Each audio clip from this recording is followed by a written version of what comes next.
So, I don't know about you guys, but most of the time, if you know a referee's name, it's typically because they're popular for being notoriously bad across their career, or they're known to have beef with certain coaches, or have done something illegal.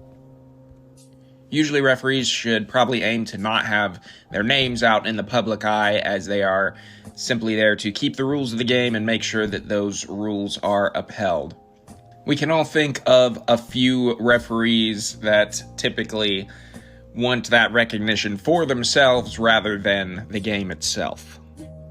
So anyway, I was scrolling on Twitter a while ago and noticed something pretty strange about one of the referees in college basketball.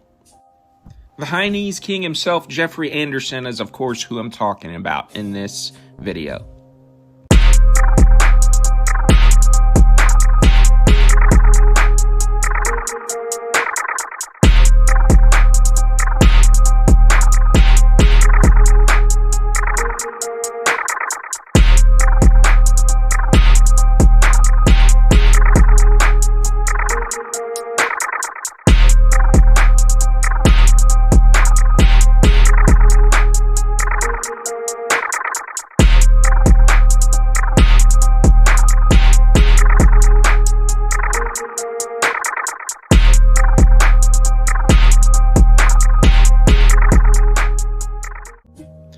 If I'm honest, after I saw this for the first couple times, I was a little bit annoyed just seeing that a lot of attention was sort of given to him rather than the game itself.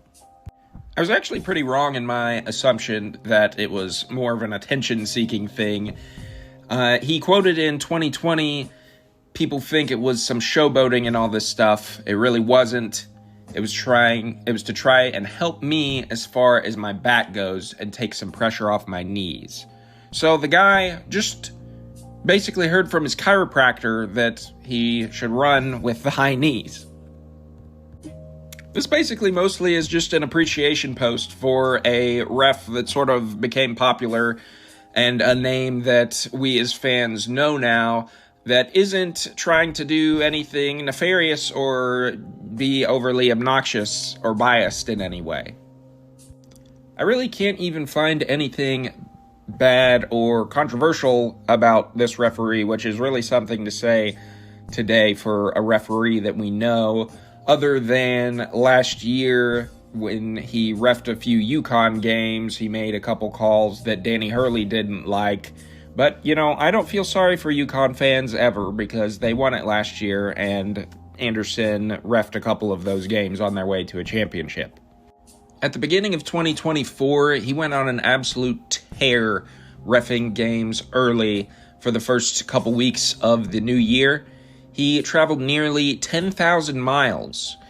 If he kept at this pace, it would have him come close to traveling the circumference of the earth 4 times throughout the season.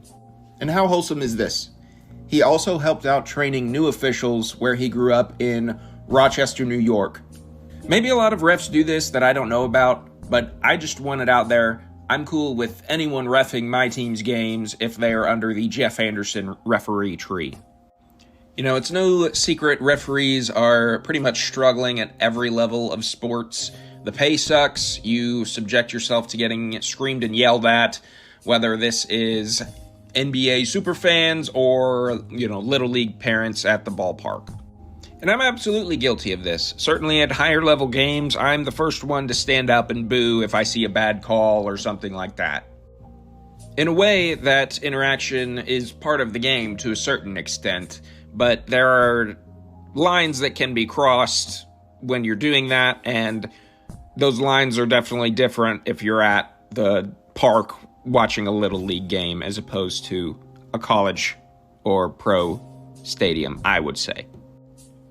So to wrap up here, I will finish with a couple of challenges for both fans and refs. Fans, most of you probably like Jeff. If you've seen him on Twitter, he's kind of been getting a lot of love recently. Act like your game is being reffed by Jeff. Unless you're a UConn fan, then don't act like your game's being reffed by Jeff. For refs, I would say be like Jeff. Every referee can have their own sort of style, the way that they're going to call the game.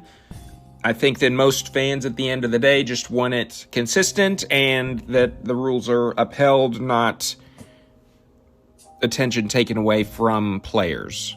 At the end of the day, if I'm honest with myself, and I think we can all agree, most refs do a pretty good job, as I don't know most of their names, and their goal is to be as unbiased as possible, just wanting to uphold the rules of the game.